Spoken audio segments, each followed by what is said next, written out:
पिछले काफ़ी सारे सेशन से हमने जीएसटी के बेसिक सिनेरियो की जानकारी ली। इसमें हमने ये भी जाना कि भारत में बिजनेस किस प्रकार किया जाता है या कौन कौन से सिनेरियोज हैं, टैक्सेशन सिस्टम क्या है भारत में, किस प्रकार से इम्प्लीमेंटेड है, जीएसटी आएगा तो उसको किस तरह से इम्प्लीमेंट किया जाएगा, ड्यूल टैक्सेशन सिस्टम किस प्रकार से आने वाला है भारत में, क्योंकि जीएसटी के साथ ही ड्यूल टैक्सेशन सिस्टम शुरू हो जाएगा।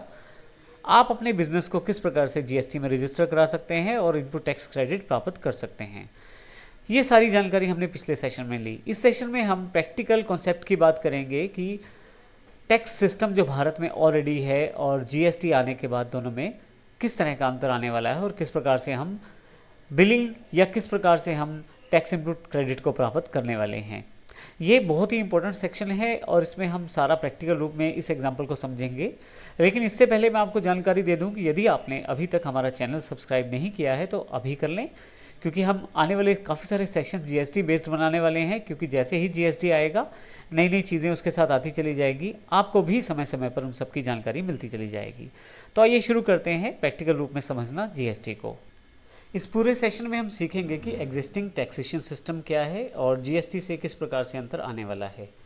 साथ ही हम ये भी देखेंगे कि आप किस प्रकार से प्रैक्टिकल पोजीशन में जीएसटी को कलेक्ट करते हैं और इनपुट टैक्स क्रेडिट प्राप्त करते हैं।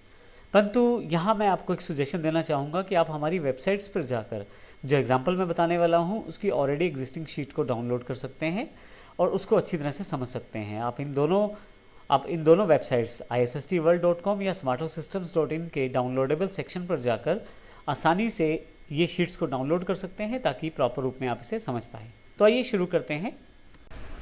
मेन एग्जाम्पल पर जाने से पहले हम थोड़ा सा बेस बना लेते हैं, अर्थात हम पहले टैक्सेस की जानकारी ले लेते हैं कि किस प्रकार टैक्स आप प्राप्त करते हैं या किस प्रकार आप टैक्स पे करते हैं। सिंपल एग्जांपल है, बिल्कुल डीलर ए है हमारे पास, जिसके पास एक 100 रुपये की कॉस्ट का प्रोडक्ट है। वह 20 रुपये अपना मार्जिन जोड़ता है और साथ में 30 रुपये उस पर टैक्स ले लेता है, जिसको भी ये ए माल बेचेगा। तो टोटल 150 रुपये इसने प्राप्त किए, जिसमें 30 रुपये टैक्स भी था। डीलर बी ने इसी माल को खरीदा 150 रुपये में, जिसमें 30 रुपये टैक्स पे कर चुका है। अर्थात डीलर बी ऑलरेडी 150 रुपये वाले माल में 30 रुपये टैक्स भी पे कर चुका है। प्रॉफिट जोड़ा इसने 20 रुपये और आगे जिसको इसने माल बेचा उससे 40 रुपये टैक्स के लिए, टोटल 210 रुपये। अब यहाँ ध्यान दीजिएगा कि डीलर बी ने 40 रुपये प्राप्त किए सेल पे टैक्स के रूप में और 30 रुपये ऑलरेडी ये पे कर चुका है टैक्स के रूप में ए को।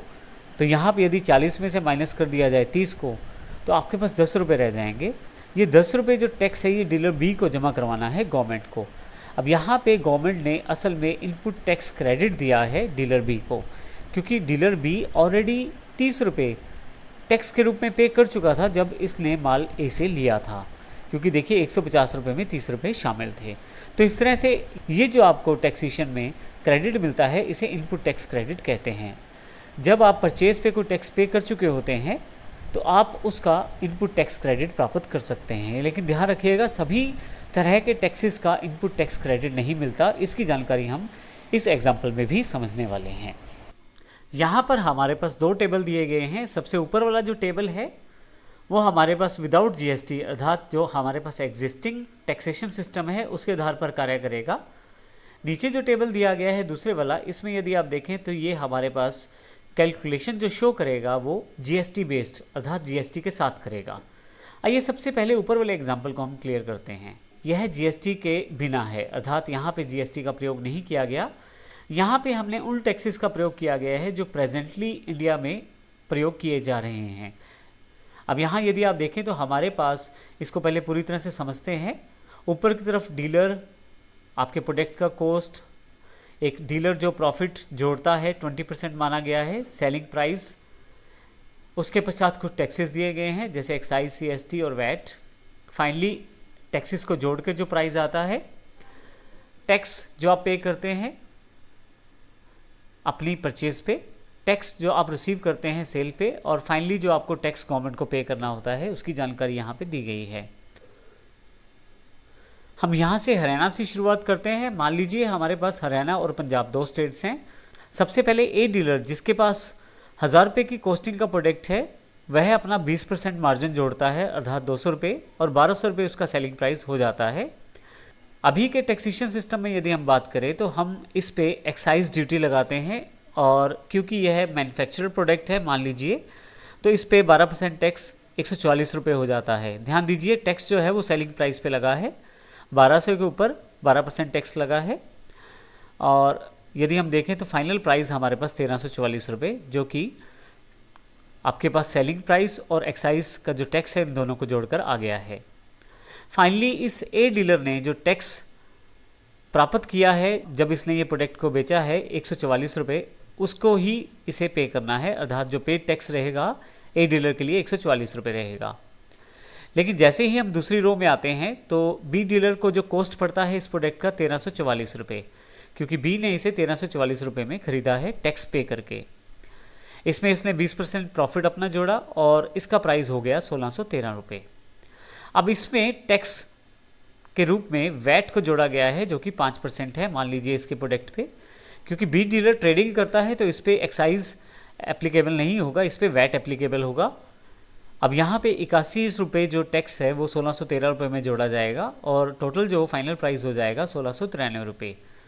यहाँ पे यदि आप देखें तो टैक्स जो रिसीव हुआ है वो 81 रुपये रिसीव हुआ है।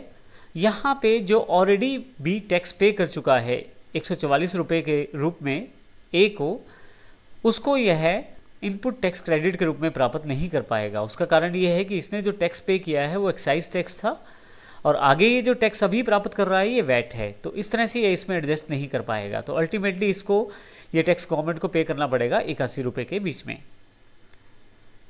इसी तरह से बी ने सी को बेचा माल 1693 रुपये की कॉस्टिंग के साथ, जो कि कॉस्टिंग सी को पड़ी है।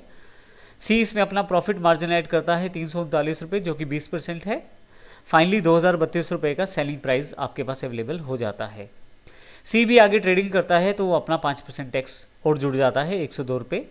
फाइनली प्राइस 2134 रुपये। अब क्योंकि सी ने वैट को रिसीव किया है और सी ने बी को 81 रुपये वैट के रूप में पे कर चुका है पहले से, तो फाइनली इसे 21 रुपये टैक्स जमा करवाना है। 81 रुपये पहले से ही सी बी को पे कर चुका है वैट के रूप में, और इस तरह से इसको इनपुट टैक्स क्रेडिट मिल जाएगा 81 रुपये का। फाइनली इसे 21 रुपये जमा करवाने हैं एज अ टैक्स। अब यहाँ पे डी की बात करते हैं। डी भी 2134 रुपये का यही प्रोडक्ट खरीद लेता है और अपना प्रॉफिट मार्जिन 20% जोड़ देता है और इसका सेलिंग प्राइस हो जाता है 2560 रुपये।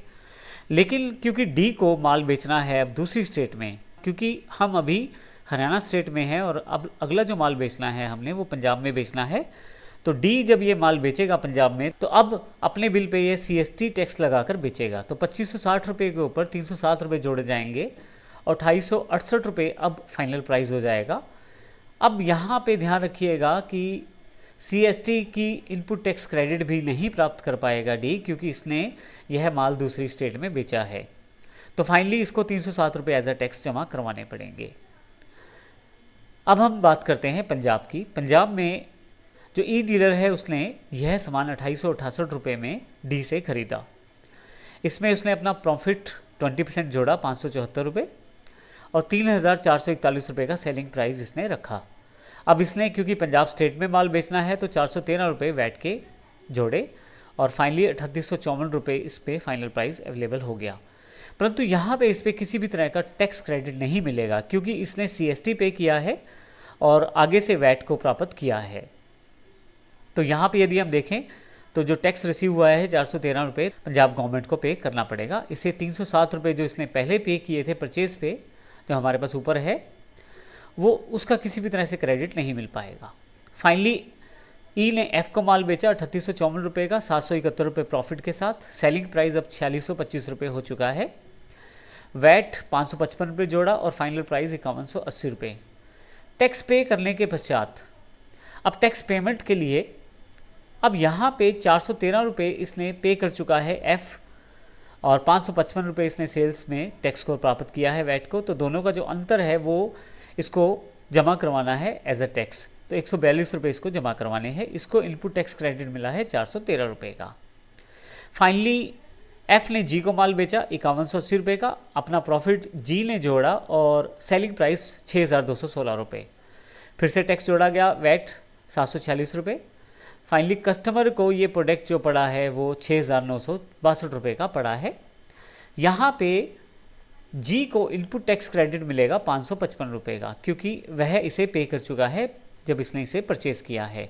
तो अल्टीमेटली इसको 191 रुपये का टैक्स पे करना है। यदि आप यहाँ देखें तो फाइनल प्राइस इस प्रोडक्ट का 6,962 रुपये कस्टमर को पड़ा है और टोटल जो टैक्स पे किया गया है वह 1,298 रुपये टैक्स गवर्नमेंट को पे हुआ है।